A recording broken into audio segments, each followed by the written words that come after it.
माथा पर साइकिल अखन अपने सब सुन रहल छी मां पूजा एक्सप्रेस के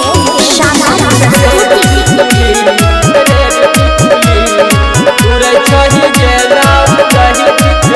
बरसा चल छही एगो बात कही आखिर वही कहा बिजुली आखिर वही कहा बिजुली बरसा चल छही एगो बात कही आखिर वही कहा बिजुली माथा पर साइकिल के रेड टिकुली उड़े छही जेना उड़ही बिचली गई माथा पर साइकिल के रेड टिकुली उड़े छही जेना उड़ही बिचली उड़े छही जेना उड़ही बिचली। म्यूजिक बाय शशि भूषण माथा पर साइकिल के रेड टिकुली बिना मेकअप के लागे छे बढ़िया नहीं जाने बनबे के कर तू कनिया नहीं जाने बनबे के कर तू कनिया बिना मेकअप के लागे छे बढ़िया नहीं जाने बनबे के कर दुल्हनिया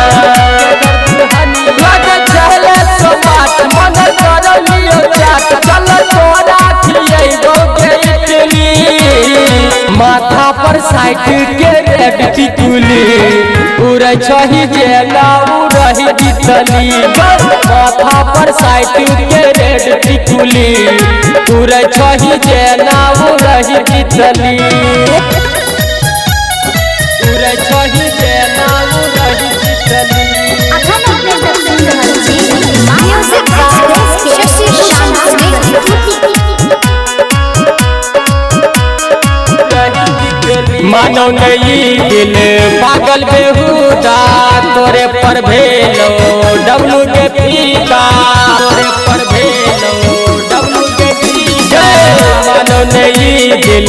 पागल बेहुदा तोरे पर भेलो डब्लू के पीका सुन राजा मधी के सुभाषा जी तोरा फेरा में रहो पगली माथा पर साइकिल के रेड टिकुली उड़े छही जेना उड़ही बिचली माथा पर साइकिल के रेड टिकुली उड़े छही जेना उड़ही बिचली। मिक्स बाय अमर राज चुन चुन।